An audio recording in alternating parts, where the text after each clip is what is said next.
मी Pravin Chaudhari, Pune animal liberation या स्वयंसेवी संस्थेचा सदस्य आहे। आज आम्ही इथे अर्थ डे सेलिब्रेट करण्यासाठी जमलो आहोत। अर्थ डे म्हणजे काय, तर पृथ्वी आणि पृथ्वीचं पर्यावरण याचा जो ऱ्हास होत आहे त्याच्याबद्दल जनजागृती करण्यासाठी अर्थ डे हा साजरा केला जातो। तर आज आपल्या सगळ्यांना दिसतंय की पृथ्वीचं तापमान किती वाढतंय, दरवर्षी ऊन वाढत आहे आणि ज्या पुण्यामध्ये कूलरची गरज पडत नव्हती तिथे आज आपल्याला एसी लावून 24 तास राहावं लागत आहे।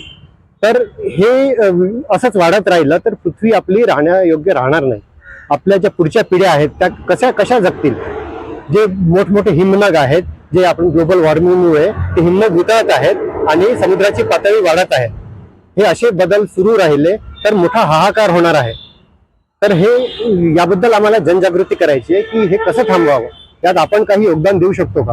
पर्यावरणाच्या संरक्षणार्थ तुमच्याकडून काय, तुमच्या संस्थेकडून काय करतो? हा, तर सगळ्यात आधी याचं मूळ कारण काय, जे पर्यावरणाचा जो ऱ्हास होतोय, तापमान वाढतंय, त्याचे मूळ कारण काय आहेत?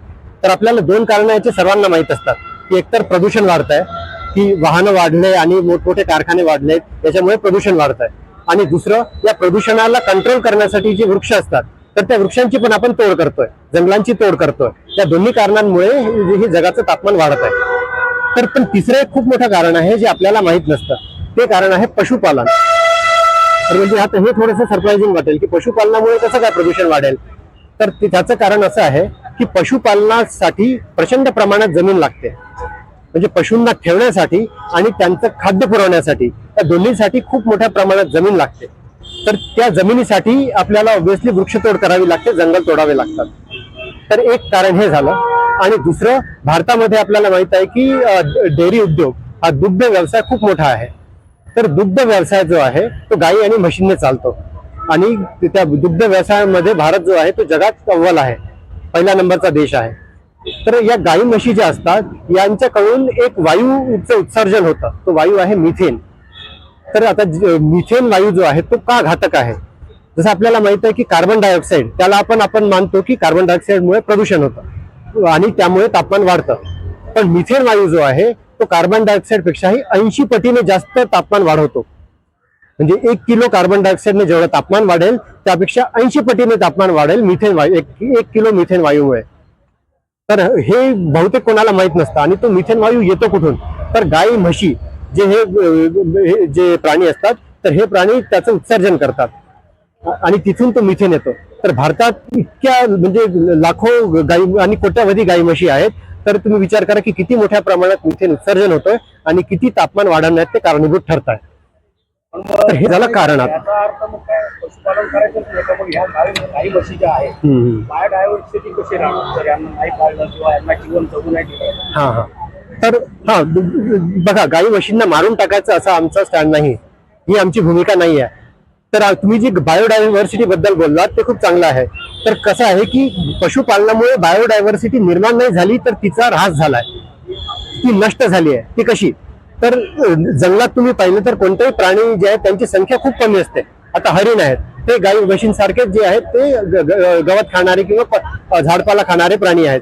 हरिणांची संख्या भारतात किती असेल, 1 लाख 2 लाख हरिण असतील। पण गाई म्हशींची संख्या माहिती किती आहे, 40 कोटी।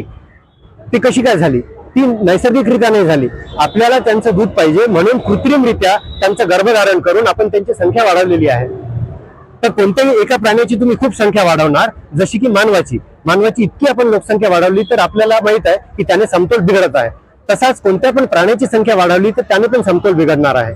आणि तेच झालंय, कोंबडी गाई म्हशी यांचा आपल्याला उपयोग आहे, त्यांना आपल्याला मारायचं किंवा त्यांपासून दूध घ्यायचं म्हणून त्यांची संख्या आपण कृत्रिमरित्या इतकी जास्त वाढवली आहे की त्यामुळेच पर्यावरणाचा ऱ्हास होत आहे। तर यावर उपाय काय आहे की जर आपण यांच्याकडून जे पदार्थ घेतोय ते जर घेणं बंद केलं, म्हणजे आता जर आपण कोंबडी खातोय तर कोंबडी खाणं, मीठ खाणं बंद केलं, गाई म्हशींपासून दूध येत आहे ते दूध घेणं आपण बंद केलं, तर काय होईल, यांची जी कृत्रिमरित्या संख्या वाढवली गेली आहे ती बंद होईल। म्हणजे हळूहळू त्यांची संख्या कमी होईल आणि पर्यावरणाचा समतोल येईल। आणि मग ते खाल्लं नाही तर मग आपण काय करायचं, तर मानव जो आहे, मानव कसा आहे की माकडांपासून उत्क्रांती होऊन मानव बनलेला आहे। तर जो वनस्पती आधारित आहार आहे तो आपण घेऊ शकतो, तो आपला नैसर्गिक आहार आहे, तो घेऊ शकतो आपण।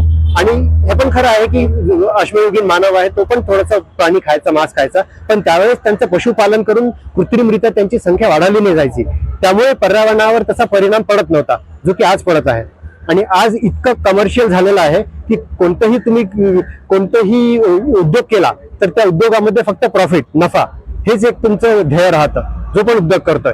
तर त्यामुळे आता आपण जुन्या काळात जाऊ नाही शकत की आपण एकदम छोट्या प्रमाणात पशुपालन करायचं आणि तेवढ्यावर आपलं भागेल. आज आपली हाव इतकी आहे की मोठ्या मोठ्या $1 बिलियन इंडस्ट्रीज उभ्या राहिलेल्या आहेत प्राणी म्हणजे प्राण्यांपासून पदार्थ घ्यायचे आणि त्यांची कत्तल करण्यासाठी. हे सगळं बंद होईल, आपण पूर्ण जगाला बदलू शकत.